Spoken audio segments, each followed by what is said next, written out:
Welcome back to County Connection. For this segment, we're going to be talking about proper disposal of pharmaceuticals. And here to enlighten us is Summit County Sheriff Jaime FitzSimons, pharmacist Annette Kueser, and Dillon Police Chief Mark Heminghous. Welcome, everybody. Thank you. Thank you. All right, so we're talking about the proper disposal of medications that may be sitting around in medicine cabinets in people's homes, and so there are locations where people can dispose of these kinds of materials properly. So recently, our pharmaceutical drop-off locations have expanded pretty significantly in Summit County. So, Jaime, can you give us a little bit of history and background on this issue? So a couple years ago, I think it was April 2015, we installed a box in the Sheriff's Office in the Justice Center, which has access 24 hours a day, 7 days a week. Still has access 24 hours a day, 7 days a week. At the time, King Soopers, City Market, also were taking in everything except prescription medications or narcotic medications, household prescribed narcotics.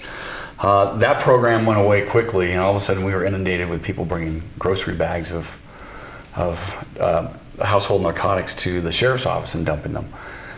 Then the county put together a coalition to try to find more places to dispose of them, and then that's how we brought on Prescription Alternatives and Dillon Police Department. Great. We're excited to have them. Excellent. So a great added convenience. So the number of locations where you can bring these materials have tripled in the past couple months here in Summit County. So let's take a step back and talk about why proper disposal is so important. So Mark, can you speak to that?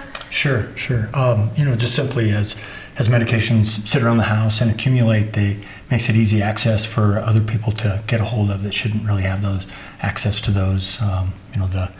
The teenagers and people who have problems with medication, and a lot of these household medications, the oxycodones and different varieties of those are so addictive that it's really good to get those out of the house before they add up and can lead to some problems. Right, and then this does kind of make its way into the law enforcement realm too in certain kinds of situations. So how do you see that kind of through that lens of law enforcement? A lot of times we run into them, people have them that shouldn't. That's a lot of it, they get them illegally and use them because they've had a back injury of some sort where they were prescribed them, when they needed them medically, and then they were just unable to get off those medications and continue to use them. And one of the means of getting them is illegally, after their prescription runs out, and you probably see it, insurance runs out a lot of times, and the next thing you know, they're buying them off the streets, or they're stealing them from grandparents or family members of some sort, and then we run across them in whatever way we happen across them, and it's a trip to jail. Right. And there's also a direct link to then opiate use, because they don't have the money to buy the pills anymore on the street, and heroin is a lot cheaper than these pills are. Right. So some folks who might develop an addiction to painkillers then might turn to illicit drugs. Correct. Okay. How about the environmental side of the equation? Annette, can you speak to that?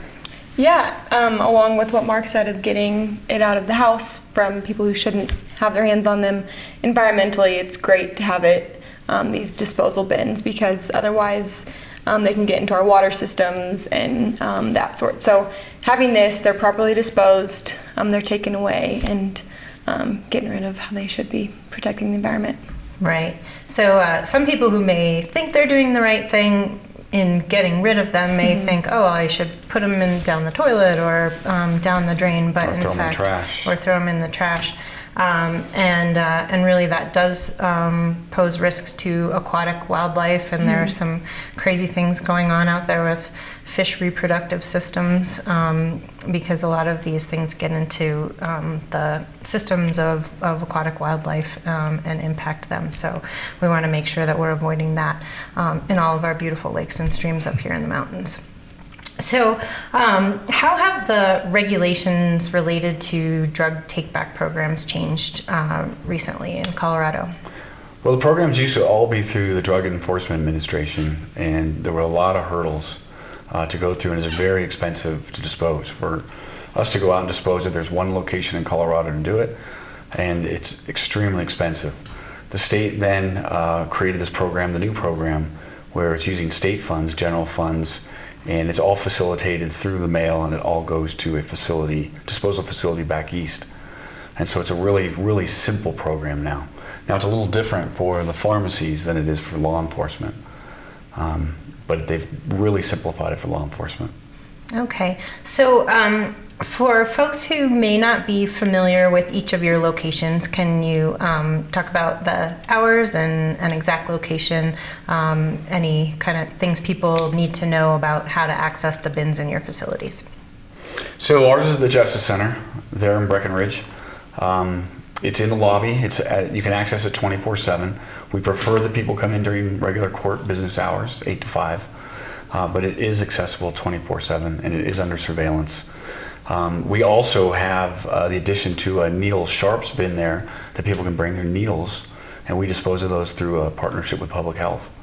So we have that, where I don't think... we don't yet, but we're going to getting one soon. Right. Great. All right, and in Frisco. Yeah, so we are at Prescription Alternatives, which is in Frisco on Main Street. We're at 610 Main Street. We do not have a Sharps container, so anything that has Sharps, go ahead and take to the Justice Center. And then we're open Monday through Friday, 10 to 6. So anyone can stop in during those hours, no questions asked, and drop their medications off. Okay, and Dillon. And Dillon, we're at 275 Lake Dillon Drive, the Dillon Town Hall. You can access our department right off of Buffalo. Pull in there where all the police cars are. There should be a parking spot or two right along the street. Come in the lobby. We're open Monday through Friday, normal business hours, 8 to 5. Okay, great. And I think Annette made a good point about no questions asked. So people, I personally don't find you gentlemen intimidating in these fancy uniforms, but sometimes we kind of hear that there is an intimidation factor, but people should know that that you and your staff definitely encourage people to utilize these facilities, and it is anonymous and no questions asked. Correct. Okay. So let's talk quickly what substances are accepted and what substances are not in these bins. Normal household medications. Household prescription medications. What's not allowed are illegal narcotics, personal care products. Marijuana? Yeah, marijuana's not allowed. Even though ours is a green box. Yeah. It looks like almost a dispensary box. But no, it clearly has on there no marijuana, and kind of has a list of what's allowed. We actually take pet vitamins. Okay.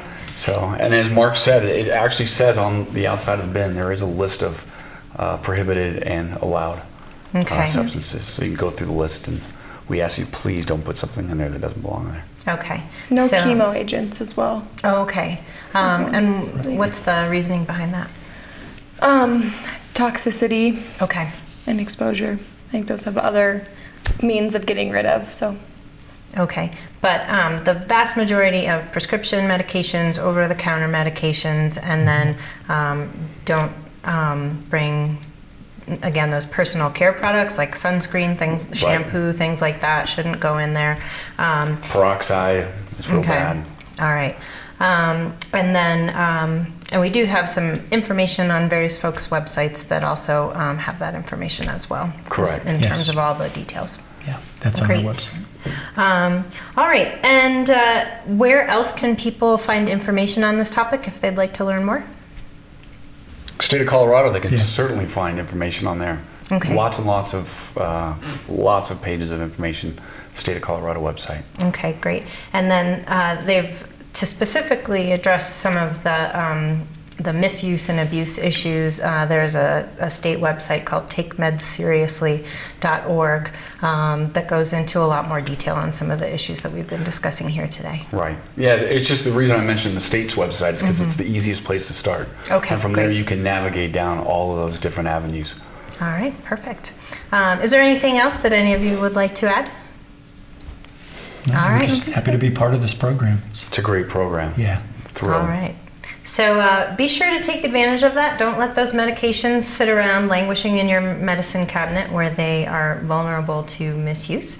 Thanks so much to all of you for joining us today. Thanks for having us. Thanks. All right, we're going to take a quick break, and when we come back, we're going to talk about testing your home for radon.